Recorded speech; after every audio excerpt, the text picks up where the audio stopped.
your mother not buying the buildings in which, you know, she opened her business, and so having to kind of continue this nomadic existence. But, you know, how do we start to also think about owning the spaces of the creativity that we're trying to create? So we, you know, we're all creative people. We probably have a million ideas of, you know, amazing things we want to do, but you still have to kind of get that buy-in from the zoning commission, from, you know, having the equity to kind of buy that initial space, and so that way you can kind of stay where you want to be. And I'm just thinking, especially, you know, for people who want to kind of just start this, and you're out of grad school and you're like, I'm the most creative person in the world, but I have no money, and you're like renting a studio apartment, and yeah, you can have great conversations, but it still is also about some of those dollars. And, you know, even if you can write a grant, how do you start to think about creative ways of also getting that liquidity to kind of make that space eventually permanent? I want to take this one. Thank you. So, in undergrad, I asked my guy James Merritt, he had money and I didn't. I said, James, we should buy these buildings on the west side. And James was like, I ain't buying no buildings with you. And then the second building that I was going to buy on Dorchester, I needed some help with. It was $16,000 or something. So I had gone to a couple of my guys and was like, yo, we should buy this building together. And they were like, I ain't buying no building with you. It's like 20 years later, you know? And over the last 6 or 7 years, there have been moments where it's like, hey, there's this 28,000 square foot building. It's $150,000. We should buy this building together. Now people would buy with me. Right? But the projects that I've seen that have been very, very interesting around the country, like, and outside of the country, like in Colorado, in LA, in New York, was that often non-black people, others, would put their money together. They would put their money together. They might even stop making and commit to working another kind of job so that they could eventually have the thing that they want. And so this question feels a little bit, again, about a kind of collectiveness that was present in another historical moment, like in a kind of a black determinism, kind of black nationhood, nation building, that we've lost some of that code too. Some people still have it. But I think that there's some value in the idea. We should own galleries and museum spaces and studio buildings and warehouses and that. And I think that the only way that we'll have the resources in order to do it is to think more cooperatively about our money. And I think the fears that we have around that, those fears can be eased with legal documents that say, this is the structure and here's an exit. But we haven't been in that enough to know the models. And I think that we're lucky because we're around really rich people all the time who are making really complicated deals and talking about them as if they're very easy. Like, oh, yes, just talk to my lawyer. You know, he'll bill me. And so as a result, I've learned these things, but you know, you think about the condominium structure and the cooperative in Massachusetts and like the history of cooperative owning and living. And I just feel like we don't know those models enough. And so in these days with banks, we don't have enough leverage as individuals often to do the work. And so I think one way would be cooperative purchasing.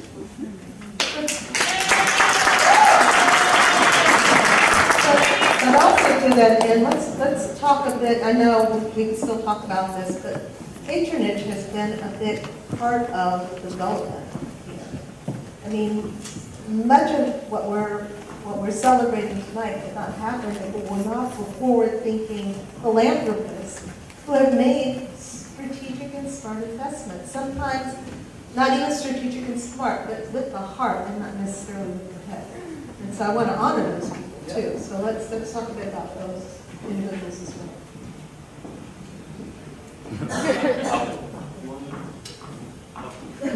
Well, yeah, I mean, it's, Theaster, I think you're right on it, that, collectivism is a way to do it, and there's, in this neighborhood, there's proof of that. Like, we're just sitting around that park across the street over there, Emancipation Park. The only reason that park is there was because a group of freed slaves came together and said, you know what, the city ain't gonna, this place ain't gonna build a park for us. They pooled their own resources together and put together 10 acres of land and said, this is a park for black people. So some 100+ years, we have a park there because of that kind of collectivism.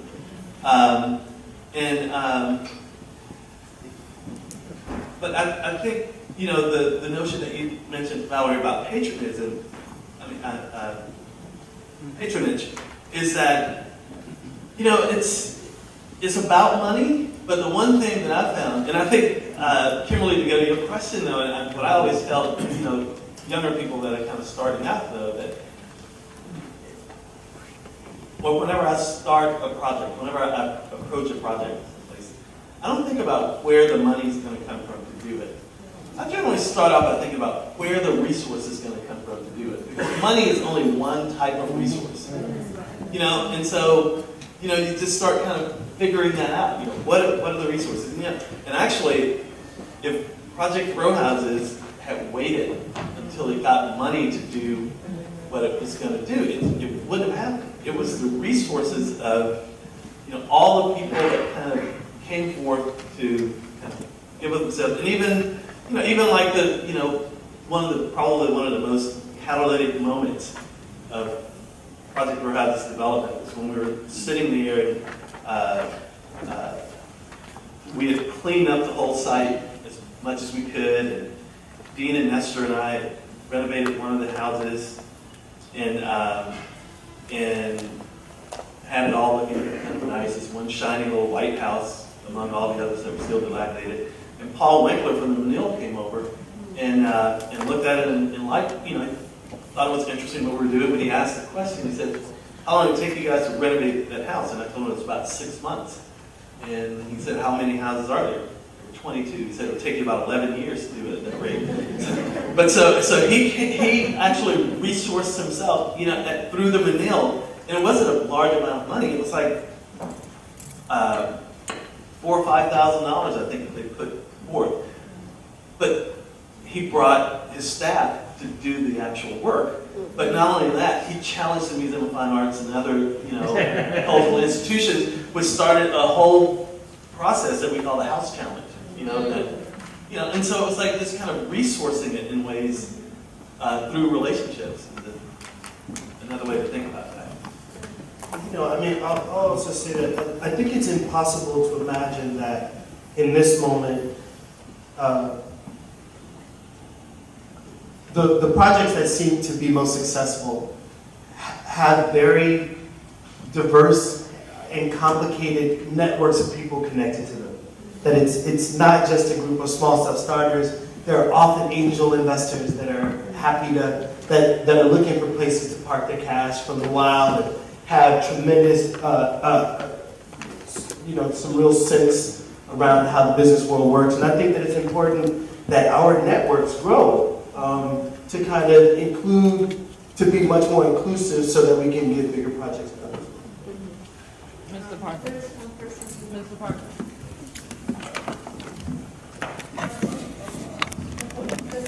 Yes, first of all, I want to thank this panel for sharing their... Oh, Lord, Kenneth had a whole notebook over there. I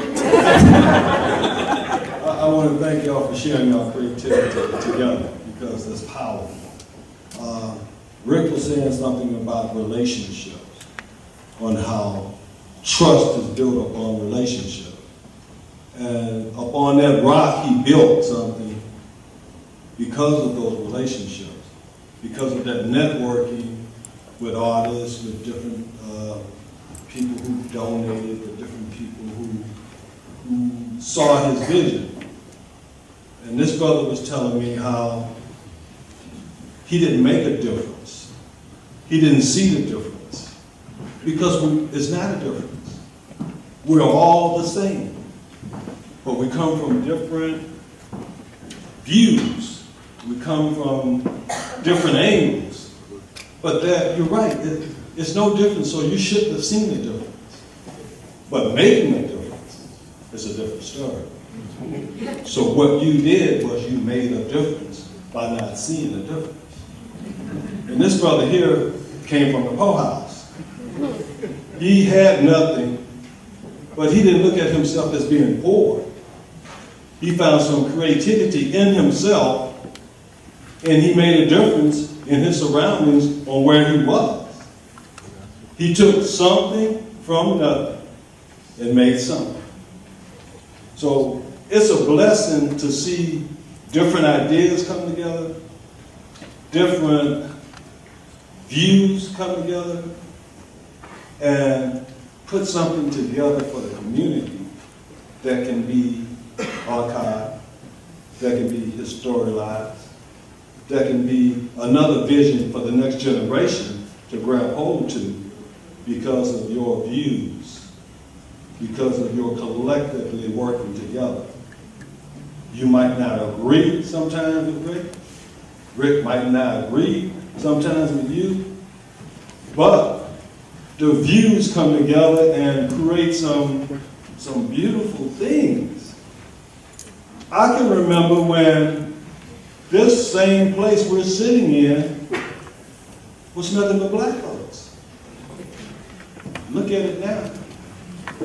Because all these views have come together, people have come together with the same ideas, with the same purpose, creativity. Creativity makes things happen. Amen.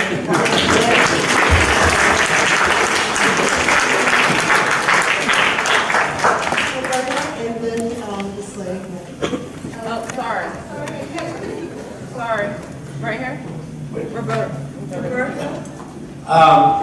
Thank you guys. You guys are all really brilliant and smart and inspiring. And, joyous and, brilliant. Hey, listen, a couple of things. The stories, all this sort of language that hovers around locale and the power of locale. And then the power of cultural memories in locales. And, and then Theaster, you talked a little bit in the very beginning about, sort of like the policy buzz around placemaking and the policy buzz around social practice. And so I just want you guys to riff on the notion of placekeeping and what that might mean in your practice. Sustainability. Like Sustainability. placekeeping. Like sustainability of a place. Right. That's your call. I mean, how do you?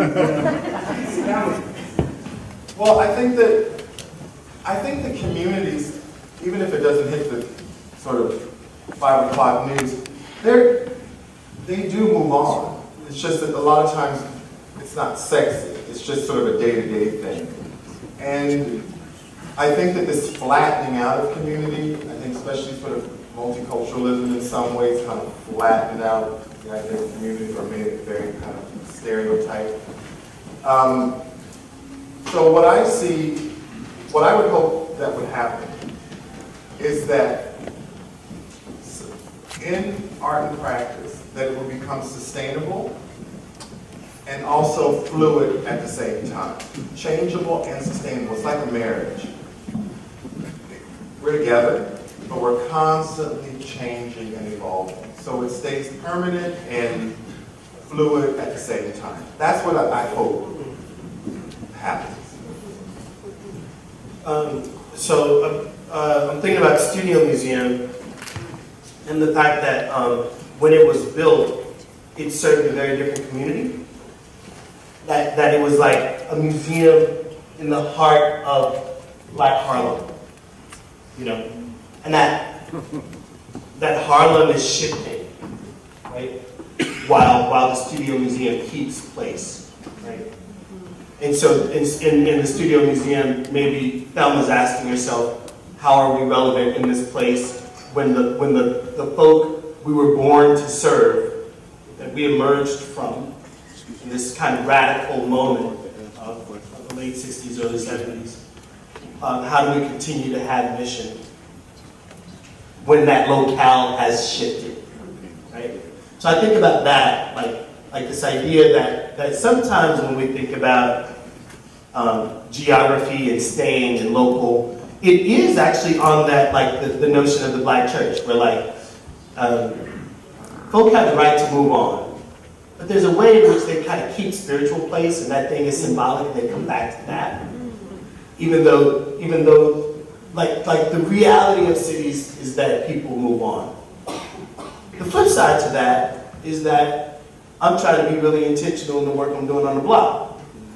And if I'm good at what I do on the block, all kinds of people don't want to move there. And it might force the hand one day, 20, 30, 40 years from now, to the point where some people who might want to continue to live there can't afford it anymore. And so I ask myself a lot, are there mechanisms by which I could imagine out 40, 50 years and ensure that if poor folk want to continue to have presence on the block, that someone's given some thought to that. And I think about rent control in Manhattan. I think about what are the ways in which keeping place might be possible.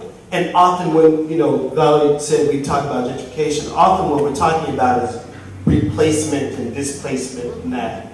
Is there a way, because right now, these neighborhoods need people to invest in them.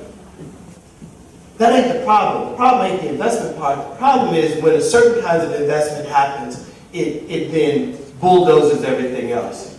And so is there a way to care for a place with consideration so that those who want to stay and might not have the resources of those who are new, that there's a mechanism by which that happens? And I'm consciously thinking about that.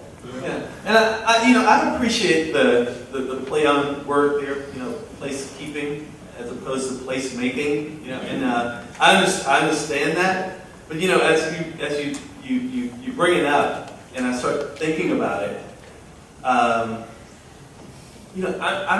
probably, even though I don't like the term place making, I don't think it's I don't mind the term, but the way that it's applied in the field that we work in, I don't necessarily agree with it and like it.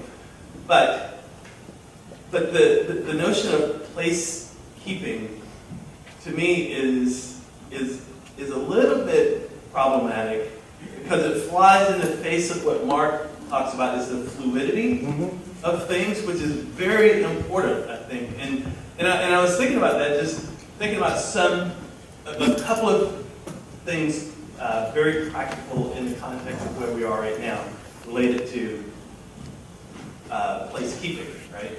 So, the person that we acquired the Eldorado Ballroom from, right, had this notion that this was a valuable part of the history, a valuable asset, and he deeded this property with a bunch of other property to us.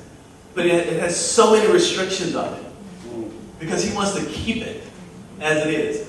And we're 10 years into this ownership, a little bit more than 10 years into this ownership, and I'm just starting to think how will this play out in 50 years?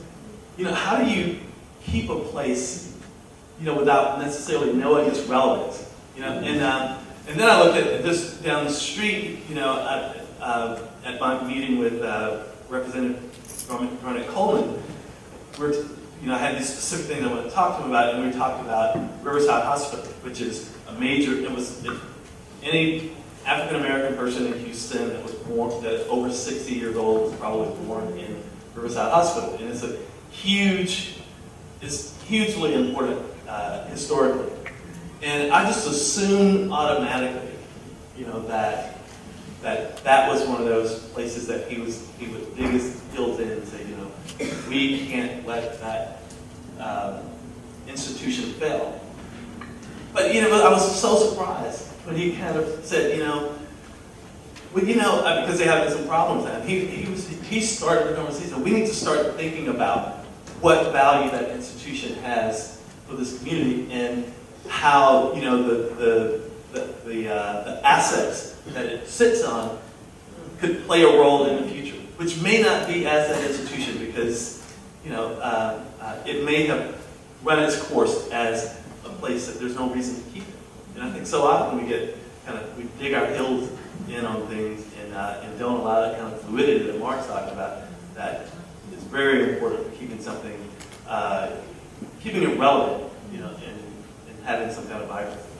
So we're going to take 2 more questions for the audience and then close it out. This young lady here, and then someone who was in the back who had their hands raised for a while. Hey. Can I go ahead? Okay.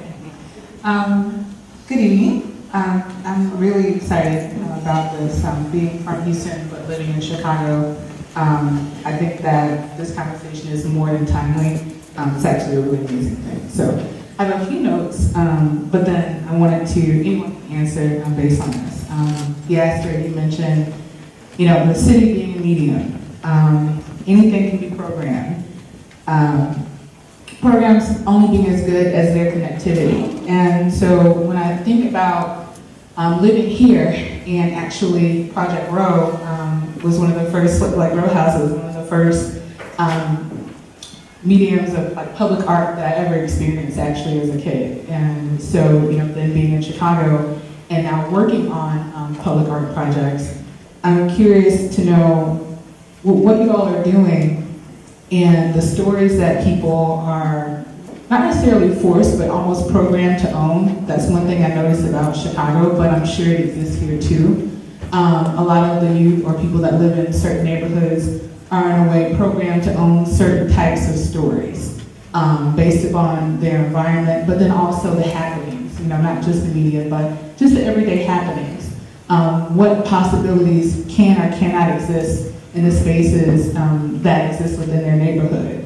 And abandoned or underutilized. What's the difference between being abandoned and being underutilized is really a matter of perspective. And so I'm wondering, with the Houston, California, Chicago connection and more conversations like these, where do you all see the opportunity of more, I guess the term I use often in the programming in Chicago that I do is radical reimagination. How do you see your collaborations or your conversations between these different markets being able to stimulate more conversations bi-coastally or like in other communities where you're not currently working? How do you see what you're doing in your conversations being able to stimulate that? Well, I get you to come and speak, probably. But on that note, actually that's a really important question because often, I was speaking about earlier, sometimes these very programmed communities have these very specific narratives. And Leimert Park has some of this sort of old historic narrative. I have a relationship